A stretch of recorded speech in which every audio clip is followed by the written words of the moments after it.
Howdy folks, Tex Grebner here with Tex Grebner Outdoors. So I think I'm going to be taking some traditional archery equipment out this deer season, and I figured I'd show you guys what I'm going to be taking with me this year. My hunting bow of choice is, of course, my Martin Jaguar. My choice for fletchings is a 5-inch feather on a right wing helical fletch. These are shield cut true flights with a signal green tiger cresting wrap. My arrow of choice is the Pile Driver 250, a 30-inch uncut arrow. And my two favorite broadheads, the Magnus 4-blade Stinger on the left and the Magnus 3-blade Snuffer SS on the right. Both of these broadheads are in 125 grains. I shoot 100 grain field points. However, weight forward is very important, especially with traditional archery, because at the lower arrow speeds you need more kinetic energy to carry your arrow on through the target. Both of these broadheads, as you will see, can shoot as accurately as I can as a human being. If you're curious about the penetration power of my setup, this I sadly didn't manage to catch on camera. However, I aimed high on my block target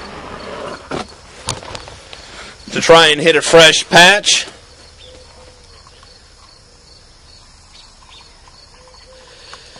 And that is a Magnus Stinger that has penetrated almost its complete length into 2 sheets of plywood at a 50-pound draw at 15 yards. After it passed through a fresh spot on a block target.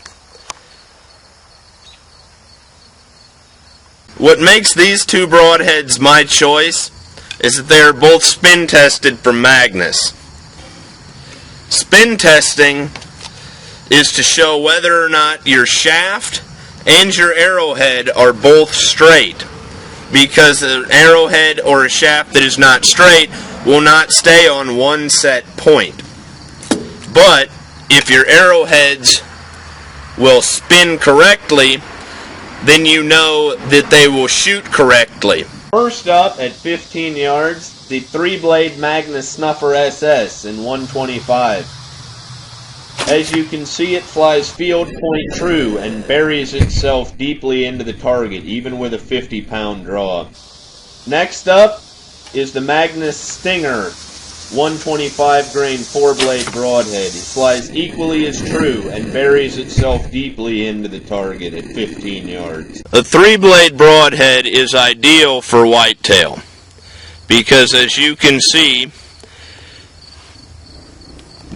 the wound channel is very unlikely to close.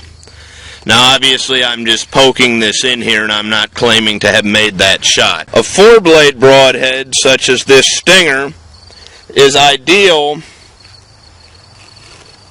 for whitetail because this Stinger creates an equally devastating wound channel. As you saw, both of these broadheads will fly equally well on a Carbon Express 250 pile driver shaft with the 5-inch shield cut True Flight feathers.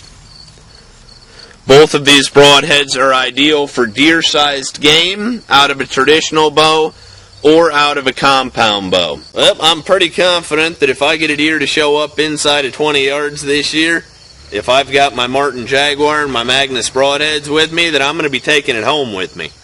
However, the deer haven't returned my phone calls to schedule their appearance under my tree stand yet, so that's why it's hunting. Anyways, I hope this video has been helpful to any of you guys that are in the market for some traditional archery broadheads or compound broadheads. As always, God bless all my sportsmen of America. Join the NRA to protect our rights. Please check out my friends over at legallyconcealed.org. Thank you very much to those of you involved in law enforcement and those of you who served in the military. And thanks for watching Tex Grebner Outdoors.